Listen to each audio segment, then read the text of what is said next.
You gave her a house? That was the only thing I could say, my voice barely more than a whisper, but the words hit the room like a glass shattering on hardwood. It was Christmas morning.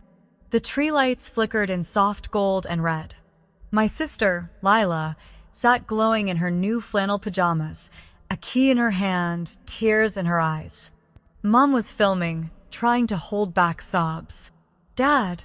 He just nodded, his voice cracking as he said, "It's yours. The yellow house on Elmsbury. All paid for. Merry Christmas, sweetheart." And I just stood there, silent, frozen, watching this entire scene unfold like I wasn't even in the room. Like I was just some background extra in the story of their perfect daughter finally getting what she deserves. Except, here's the thing. 3 months ago, I found out this very family home was about to be foreclosed. I found the letters, the warnings, the final notice. And while everyone else was pretending everything was fine, Dad smiled through our weekly video calls and told me the business was steady, while Mom said they'd been cutting back just for fun, I sold off my savings, my stocks, part of my retirement. Quietly, completely. I paid off this house. Their house. The one we grew up in. I never told them. I thought, maybe this year, they'd finally see me. Not as the practical daughter with no emotional depth. Not as the one who always has it together and needs nothing. But as someone who loves deeply. Differently. Someone worth showing up for. And now, here I am, watching them hand my sister a house. One I know they couldn't possibly afford. Not without help, not without lying. So tell me, how do you stay quiet when your love is invisible, but theirs is filmed for everyone to see? How do you hold your tongue when your silence saved them, and they never even noticed? And how do you forgive a family that only sees your worth when you disappear? Stick around. This Christmas morning, it cracked my world wide open. And what came out wasn't just truth. It was everything we'd never dared to say. I'm Quinn Bennett, 31 years old. And depending on who you ask in my family, I'm either the one who always has it together or the one who never needed anything from anyone. Which is just a polite way of saying invisible. Growing up in the Bennett household in Tacoma, Washington, there were 2 types of children, the dreamer and the doer. My younger sister, Lila, was the dreamer. She floated through childhood with a guitar in one hand, paintbrushes in the other, and 1,000 unfinished notebooks filled with lyrics she swore would change the world. My parents adored her creativity, called it rare, precious, something you don't put boundaries on. Me? I was the spreadsheet kid. Neat handwriting, color-coded binders, straight A's from 3rd grade through high school. By 15, I was investing my babysitting money in mutual funds. By 22, I had a degree in finance and a full-time job waiting before I even walked the stage. My parents called it practical, responsible, safe. They meant not Lila. And that's how it always was. Lila got late-night calls about heartbreak and lost inspiration. I got quick texts that said, "So proud of you," when I landed a promotion they forgot to ask about. Don't get me wrong. I love my sister.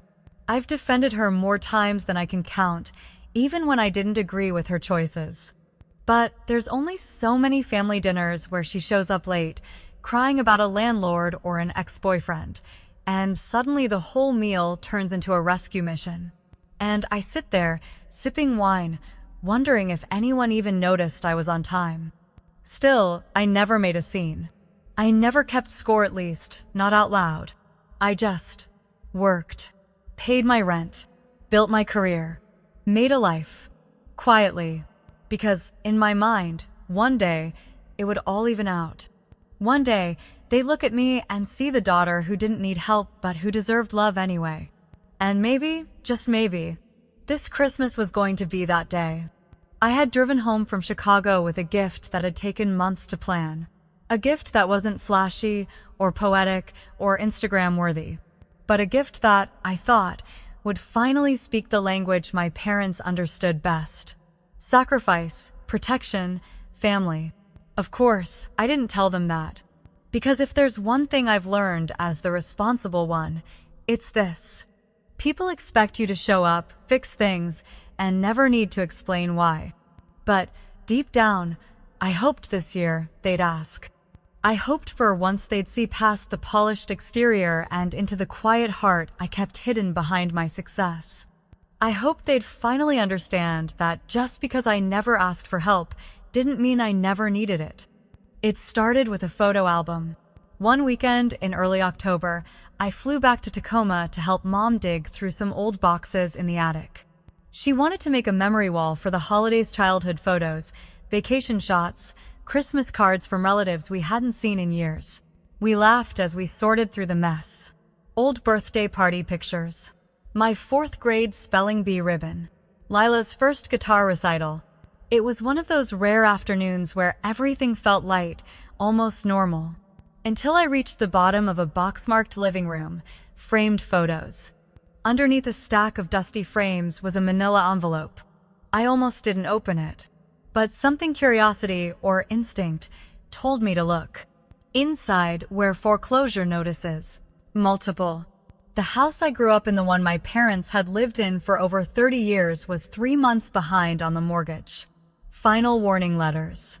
Legal threats. All addressed to my father. I stared at the documents, my stomach twisting. This wasn't just financial trouble. This was losing the house. Losing the heart of everything we had left as a family. I didn't say anything to Mom. I tucked the papers back where I found them, smiled through the rest of the weekend, and flew home to Chicago with a knot in my chest that wouldn't loosen. On the plane, I couldn't stop thinking about it, about Dad telling me just a few weeks earlier that the business was picking back up, about how tired he'd looked over FaceTime, about the vague answers to simple questions. They were drowning, and no one had said a word. By the time the plane touched down, I had made my decision. I wasn't going to confront them. Not yet. Not out of anger or shame or pride, but because I knew them. I knew if I offered help, they'd wave me off. Tell me not to worry. That they had a plan. But they didn't. And they were running out of time. So I made a plan of my own. I met with my advisor. I pulled from my brokerage account. I sold off part of my emergency fund. I even took a small loan against my 401k. It wasn't ideal, and it definitely wasn't what most financial analysts would recommend, but I wasn't acting as an analyst anymore. I was acting as a daughter. It took weeks to coordinate. Paperwork, bank meetings, long nights combing through terms and interest rates. I had to fight the impulse to tell anyone what I was doing. But I stayed quiet, because this wasn't about praise. It was about preserving something I couldn't let disappear. By mid-December, the mortgage was fully paid off. The deed was clear. The house was safe. I had it all packaged in a matte black folder, tucked neatly inside a velvet-lined gift box. I wrapped it in gold paper and tied it with a deep red ribbon, Dad's favorite Christmas colors. Classic. Quiet. Strong. And in that box was everything I had never said. Love that didn't need to be loud. Gratitude that didn't need validation. And hope, desperate, fragile hope that maybe this gift, this act, would finally make them look at me and see me. I wasn't trying to outshine anyone. I just wanted to come home to a family that knew I'd never stopped caring even when they thought I didn't need to. This Christmas, I wasn't bringing a present. I was bringing proof. Christmas Eve arrived wrapped in a soft, gray sky and slow, drifting snow. The kind of snowfall that made everything quieter, like the world was holding its breath. I pulled into the driveway of my childhood home just before dusk. The porch light was on, glowing warm against the winter air, and from the front window, I could see the flicker of colored lights dancing across the living room walls. The same lights we'd used every year since I was a kid. Some of the bulbs had probably been burned out for a decade, but Dad never replaced them. Tradition, he'd say with a shrug. I sat in the car a moment longer than I needed to, my hands still gripping the steering wheel even after the engine had stopped. My gift for Dad: the box with the deed, the mortgage satisfaction letter. Everything was tucked carefully inside my overnight bag in the back seat. Wrapped, ready, heavy. This Christmas was going to be different. I told myself that. Over and over. Mom answered the door before I could knock, her cheeks flushed and apron dusted with flour. "Quinn, you made it." She smiled, pulling me into a cinnamon-scented hug. "We were just talking about you. Come in, it's freezing." The house looked exactly the same. Garlands along the staircase, candles flickering on the mantel. The smell of baking and pine needles mixing into something instantly nostalgic. And then Lila appeared from the kitchen, holding a steaming mug and wearing red plaid pajamas like something out of a catalog. "Well, look who escaped the corporate jungle," she teased, raising her mug. "Did your boss finally release you from the golden handcuffs?" I smiled, forcing a light laugh. "Something like that." She bounced toward me for a quick side hug, her copper curls tied up messily, eyes bright with energy. "I was just telling Mom and Dad about this amazing opportunity. There's a chance I'll get to play at a winter showcase in Portland. Indie folk scene. Super intimate. Could be huge." "Ah, that's great," I said, and I meant it, even though a small, familiar sting settled quietly in my chest. Dinner was typical. Lila talked. Mom asked follow-up questions. Dad mostly nodded, his mind somewhere else. When I brought up a recent project I'd done that landed our firm a major new client, Dad smiled and said, "That's great, sweetheart," before changing the subject to Lila's unique stage presence. At one point, Mom leaned across the table to whisper something to Lila. I caught only the last part. "After breakfast tomorrow, okay?" Lila nodded, a little too quickly, then looked down at her plate with a smile she couldn't quite hide. I didn't ask. But something shifted in me. After dinner, we gathered in the living room for hot chocolate and gift wrapping. The fireplace was on low, and Lila sprawled across the rug with ribbon in her lap, humming to herself as she tied bows with theatrical flair. Mom brought me a blanket. "You okay, honey?" she asked gently. "Yeah," I said. "Just tired from the drive." She nodded and didn't push. As the evening wound down, I sat on the armchair by the window my usual spot and watched as everyone buzzed around each other. Lila, Dad, Mom, laughter, motion, and me, watching. Always watching. It wasn't resentment. Not exactly. It was something quieter. Like realizing you've memorized every lyric of a song no one ever sings back to you. Still, I smiled. Still, I wrapped presents. Still, I told myself this was the year things would change. Because this time, I wasn't just waiting to be seen. I was about to show them. Christmas morning arrived with a soft, silver light filtering through the curtains. Snow was still falling quiet, steady, blanketing the neighborhood in a stillness that felt almost sacred. For a few seconds, lying in my childhood bed, I let myself forget everything. The tension, the questions, even the gift I had brought. I let the scent of cinnamon rolls drifting from downstairs pull me back to something simpler, some version of Christmas morning that still felt magical. But reality doesn't stay away for long. I got dressed carefully.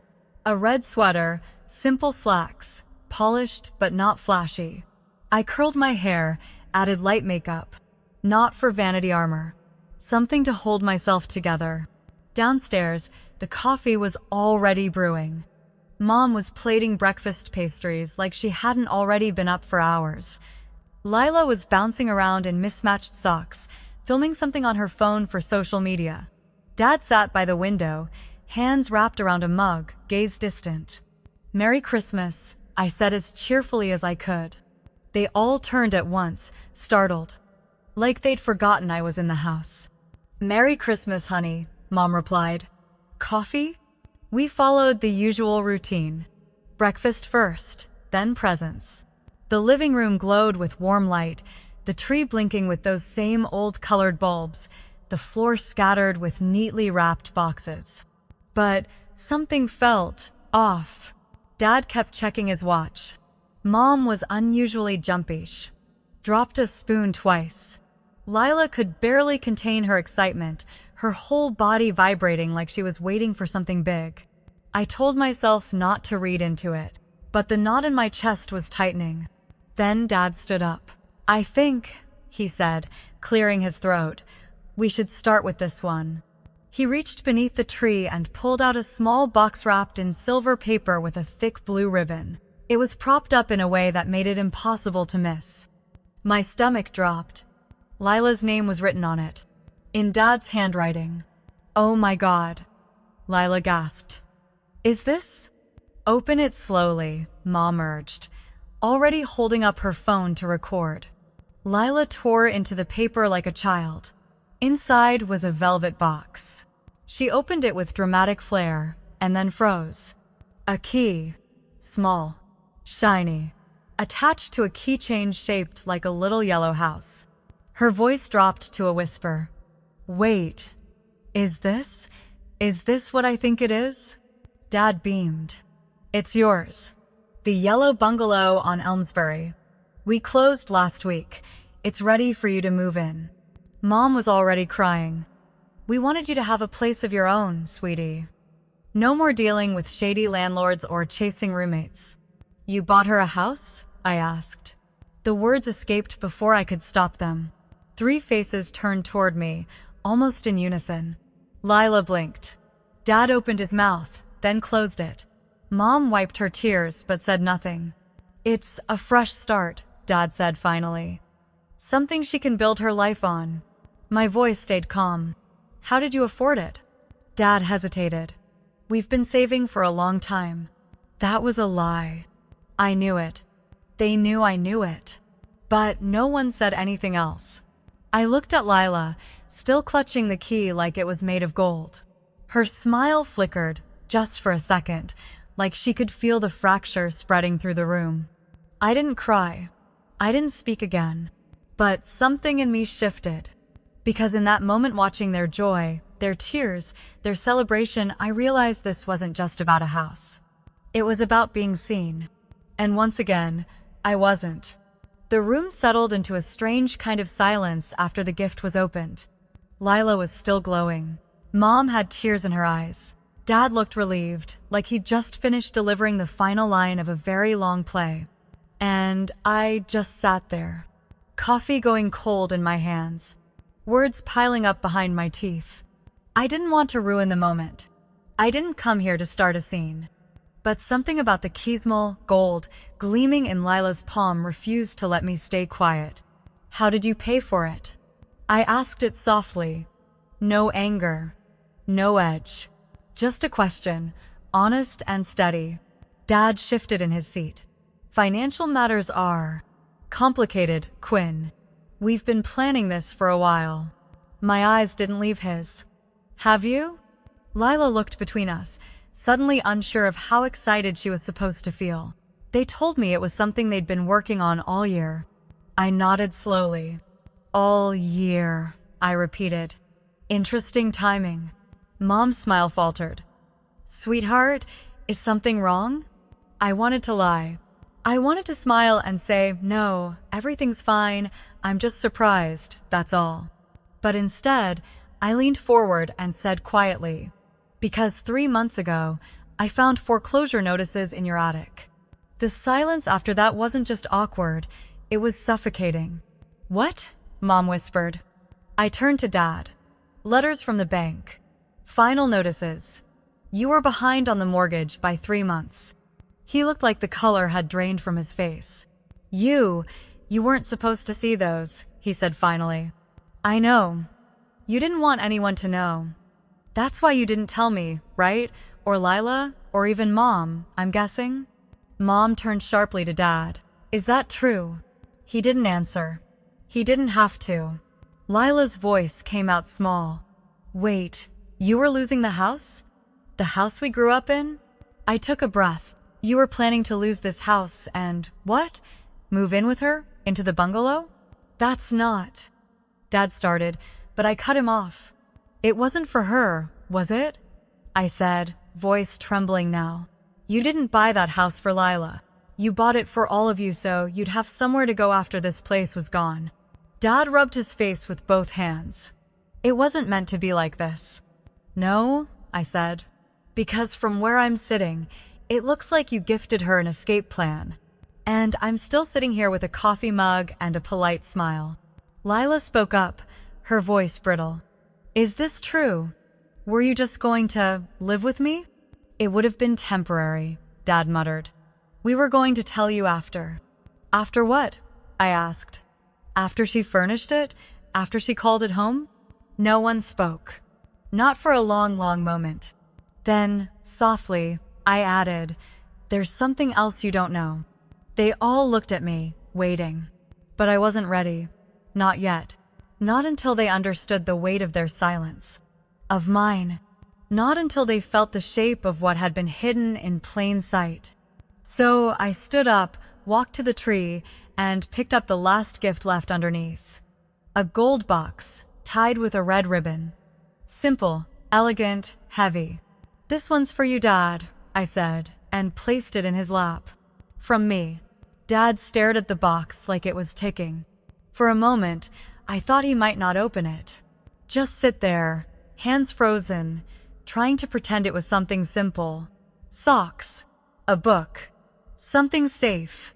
But then he slowly untied the red ribbon, peeled away the gold wrapping, and lifted the lid of the black box inside. The moment he saw what was inside, his entire face changed. The mortgage satisfaction letter lay neatly on top.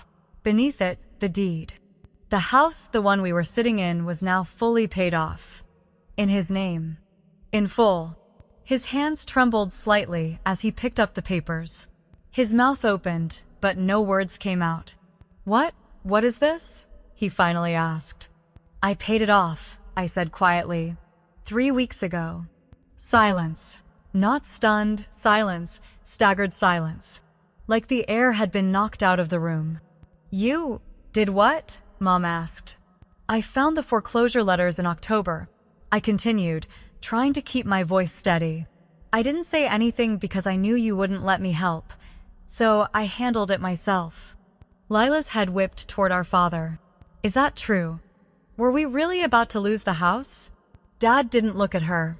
He just kept reading the letter, over and over, like maybe it would change if he read it enough times. Mom reached for the table to steady herself. Why didn't you tell me, Robert? I was trying to fix it, he said, almost too softly to hear. By buying a second house? I said. The sharpness in my voice surprised even me. Lila stood slowly. Wait, I thought you bought that house for me. Alice, Dad looked at her now. We did. Kind of. Those 2 words landed like a punch. You were planning to move in with me, she said flatly. Only if it came to that, Dad said. We were going to tell you. We needed a backup plan. Lila turned away, hands on her hips, processing. So the house was mine. Unless you needed it? Dad didn't answer. Nobody did. Then Lila laughed. A dry, bitter sound I'd never heard from her before. This is insane, she muttered. You were going to let me think you gave me a home, and then just move in as a surprise. We were desperate, Mom said, voice cracking. We didn't know what else to do. And you, Lila turned to me. You saved the house? Without telling anyone? I didn't do it to be a hero, I said. I did it because I thought this family mattered enough to protect. No one spoke. Dad finally folded the papers and set them carefully back in the box. He looked older than I'd ever seen him, tired in a way that felt irreversible. You sacrificed your own money, he said quietly. Your future. I nodded. Yes. He shook his head. Why wouldn't you just tell us? Because, I said, you wouldn't have listened. You never do. It wasn't said to wound. It was said because it was true. And for the first time, no one tried to deny it. The quiet that followed wasn't peaceful. It was charged like the air just before a thunderstorm, where everything is too still, too heavy. Dad sat with the gift box still in his lap, the deed inside like it might burn through the bottom. Mom was perched stiffly on the edge of the sofa, one hand clutching her mug even though she hadn't taken a sip in 10 minutes. And Lila. Lila was pacing. Her arms were crossed, her jaw tight, her eyes darting from our parents to me and back again. "So let me get this straight," she said finally. "You," she pointed at me, "paid off the entire mortgage. Quietly, secretly, out of your own savings." I nodded. "And you too," she turned to Mom and Dad, "were planning to let me think the new house was some kind of miracle gift while you secretly planned to crash at my place? Only if things got worse," Dad muttered, but his voice was paper thin. Lila scoffed. "Newsflash, it was already worse. You were drowning, and instead of asking for help, you built this whole lie." "So wait, it wasn't a lie," Mom tried to say. "It was a strategy?" I cut in, sharper than I meant to. "A family business-style survival plan? Built on secrets and emotional manipulation?" Mom flinched. Lila stopped pacing and turned toward me. "And you, Quinn, you didn't tell me either. You let me think you were just home for Christmas. You let me smile and celebrate while all this was going on behind the scenes." I met her gaze. "You think I wanted to hold this alone? You think this was easy for me?" "No, I think you chose it," she snapped. "You chose to be the martyr. The one who fixes everything and then resents the hell out of everyone for not noticing." That one hit harder than I expected. Because maybe there was some truth in it. "Yeah?" I replied, voice low. "Well, at least I didn't build my whole identity around falling apart just so someone would pay attention." The words hung there like a slap. Lila's mouth opened, then shut again. Her face went still. Mom gasped, "Girls, stop, please." But it was too late. The dam had cracked. "You always came running for her," I said, eyes locked on my parents. "Every time she failed, you showed up with tissues and money and open arms. But me? You smiled politely when I got promoted. Said, 'Good job' when I bought my own condo. Like it was expected. Like I didn't even need to be seen." "Odd." "That's not true," Dad said, but his voice lacked conviction. "It is," I said. "And deep down, you know it." Lila stepped back, her shoulders dropping. "You really think I wanted that kind of attention? Being treated like I couldn't stand on my own. You think that felt good?" I blinked, because for the first time, she didn't sound defensive. She sounded tired. "I felt like a failure," she said quietly. "All the time. And yeah, they bailed me out, but it just made me feel smaller. Like I had to stay broken just to belong." Something in my chest cracked open. We'd spent years envying each other. Me, wishing for the warmth and softness that always surrounded her. Her, wishing for the strength and confidence everyone assumed I had without question. "I didn't know that," I admitted. "Neither did I," she said. And for a moment, the room was still again. Not silent this time, but tender, honest. We hadn't solved anything yet, but maybe. We'd finally started saying what mattered. After the accusations faded into silence, no one spoke for a while. The living room, just hours ago full of twinkling lights and soft music, now felt stripped bare. The tree was still glowing in the corner, but it seemed dimmer somehow. Like it, too, had heard too much. Dad cleared his throat first. "I think," he began slowly, "we've reached a point where pretending doesn't serve anyone anymore." And Clav. He looked around at each of us, at me, at Lila, at Mom. There was no defensiveness left in his eyes. Only exhaustion. And something else, maybe shame. "So, let's be honest," he continued. "With everything, no more half-truths, no more protecting each other from things we should have faced together." He looked at Mom, gently. "Margaret?" Mom nodded, taking a deep breath like she was stepping off a ledge. "I haven't been well," she said softly. "Not for a while." That was new. She went on. "It started as migraines. Then dizziness. Confusion. I thought maybe it was just stress, or hormones, or age. But it kept getting worse. I've been to 3 different specialists in the last year." "Why didn't you say anything?" I asked, my voice almost a whisper. I didn't want to worry you, she said, her hands twisting in her lap. And honestly, I didn't want to admit it to myself. I was afraid if I said it out loud, it would become real. And the money for the doctors? Lila asked. I paid in cash. I scheduled appointments during work hours. I kept it quiet because I knew things were tight with your father's business and I didn't want to add to the weight. Dad nodded solemnly. She didn't tell me, and I didn't tell her everything either. He looked at me. You were right, Quinn. The business has been failing for longer than I ever admitted. COVID hit us hard, but the trouble started before that. Bigger firms came into town, undercut my bids. I kept taking jobs that barely broke even, dipped into the retirement account, then the second mortgage. I thought I could fix it. I thought I should fix it. Alone, I said. I'm your father, he said, quietly. I thought that meant I wasn't allowed to fall apart in front of you. No, I said. It means you should have let us help. Lila shifted on the couch. So, what now?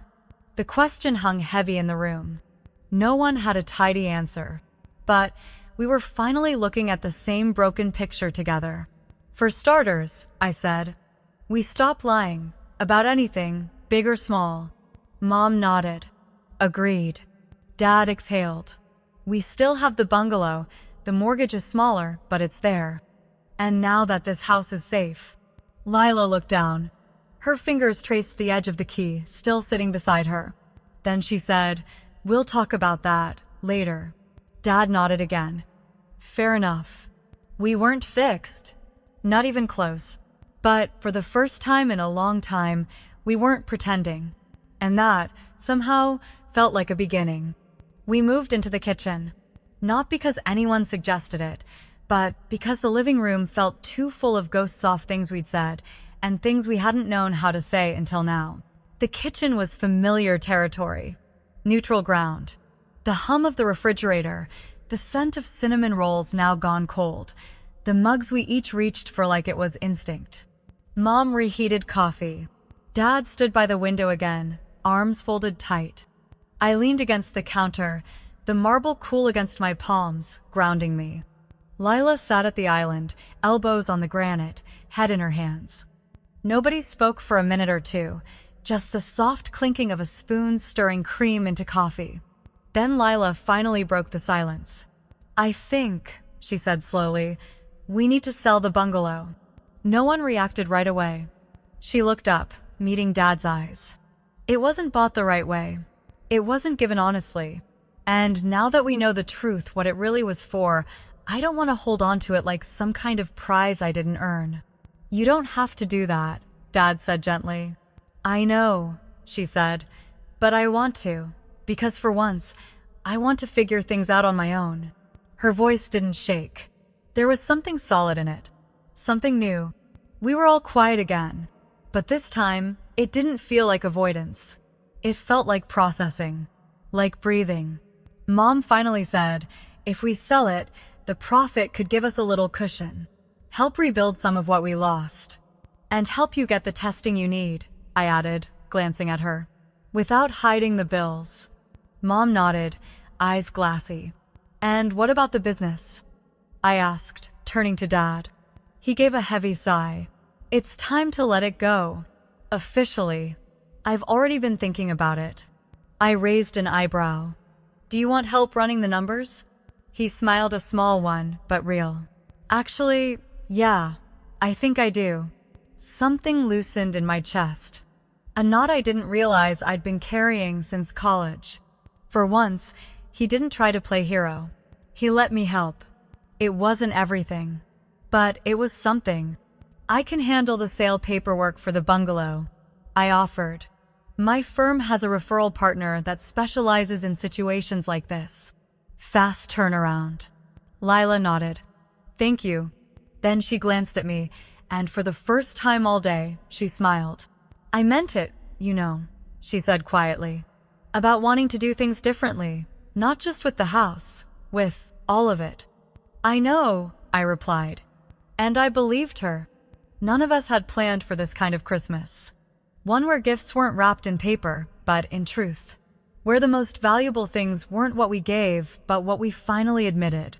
It was messy, uncomfortable, imperfect, but it was ours. And maybe, finally, it was honest. 6 months later, the house felt different. Not just the fresh coat of paint in the living room pale sage, Mom's new favorite, but the air itself. Lighter, calmer, like the walls had finally exhaled after holding in too much for too long. The dining table, once reserved for holiday meals and awkward small talk, now hosted something new. Thursday dinners. No occasions. No excuses. Just 4 people sitting down to eat together, sometimes in silence, sometimes with laughter, but always with intention. We didn't fix everything in a day, or a week, or even in that single, unforgettable Christmas. But we started, and we kept going. Dad officially closed the business in March. It was hard for him letting go of something he'd built from scratch, piece by piece, over 30 years. But with my help, he secured a role as a construction supervisor with a commercial development company across town. Fewer hours, steady income, health benefits. He says he misses being the boss. But then he smiles and adds, "I don't miss waking up at 4:30 a.m. to chase unpaid invoices." Mom began treatment. After additional testing, they diagnosed her with vestibular migraines, something manageable with the right medication and lifestyle adjustments. She started walking daily, then gardening. By May, the backyard was alive with hydrangeas, lavender, and rows of tomatoes she babied like grandchildren. She says digging in the dirt clears her head, that she's learning to rest without guilt, that sometimes slowing down doesn't mean giving up. And Lila surprised us all. After giving up the bungalow, she made a bold pivot. She applied for a job as a marketing assistant at a small indie record label downtown. Part admin, part creative, part chaos. Perfect for her. She didn't tell anyone until she got the offer. "I wanted to make something happen," she said, "without waiting for the universe to rescue me." Oh, now she helps design album covers, social content, and tour promos. She still plays music, but now it's just her no pressure to monetize joy. No more chasing validation through gigs she never really enjoyed. As for me, the promotion finally came through. Senior financial advisor, with my own portfolio of clients, many of them families in transition. Somehow, all this mess made me better at my job. I understood what it meant to rebuild from the inside out, to look at a balance sheet and know the story behind the numbers. But the biggest shift? We started talking about real things, hard things, things that used to sit unspoken in the corners of our lives. We drafted a simple agreement to her family version of a contract. It wasn't legal, but it meant something. A shared document that said, "Here's how we'll communicate, here's how we'll ask for help, here's how we'll hold each other accountable without judgment." And we stuck to it. There were missteps, of course. Old habits didn't vanish overnight, but when we slipped, we named it. We tried again, and that, somehow, became enough. Not perfect, but honest. And, honestly, that was the first time in years I felt like this family was something I wanted to come home to. I used to think that if I just did earned enough, achieved enough, stayed strong enough, my family would finally see me. But here's the truth I've come to understand. Being seen doesn't come from perfection. It comes from being real. It took a collapsing business, a hidden illness, a house on the edge of foreclosure, and one badly timed Christmas gift to make us finally stop pretending. To strip away the roles we'd all been playing: dutiful daughter, fragile artist, silent provider, smiling mother, and look at one another as human beings. Flawed, scared, stubborn, loving in all the wrong and right ways. And once we did, everything changed. Not overnight. Not with some dramatic reunion scene or Hollywood-style epiphany, but in small, quiet choices. The decision to be honest, even when it's uncomfortable, to ask for help before things fall apart, to admit you're struggling before it shows up in all the wrong places. Because what I learned, what we all learned, is that family isn't about keeping it together all the time. It's about showing up when it's falling apart and choosing to rebuild anyway. And you know what else? Love doesn't always look like what we expect. Sometimes it's not wrapped in shiny paper or expressed in big, dramatic gestures. Sometimes love is a spreadsheet and a paid-off mortgage. Sometimes it's a garden in bloom after months of quiet pain. Sometimes it's a sibling finally saying, "I was scared too." For the first time in a long time, I don't feel like I have to prove anything. I don't need applause. I don't need to be the one who never needs help. Because needing help doesn't mean I'm weak, and giving help doesn't make me more worthy. We are not a perfect family. We still argue, still step on each other's feelings sometimes, but we repair faster now. We own our mistakes. We talk before the silence builds into distance. And we forgive because we finally understand where the cracks came from. This wasn't the Christmas I planned, but it became the one I needed. The one that gave me something no promotion or house or perfect holiday photo ever could. The courage to speak, the permission to feel, and the space to be fully, unapologetically, myself with the people who love me enough to try again. So if you're listening to this and wondering if your family will ever change, maybe it won't. Not in the way you're hoping, not on the timeline you've imagined. But sometimes, all it takes is one truth spoken out loud. One person brave enough to stop performing and start showing up, honestly. That's what cracked us open. And from that crack, we finally began to grow.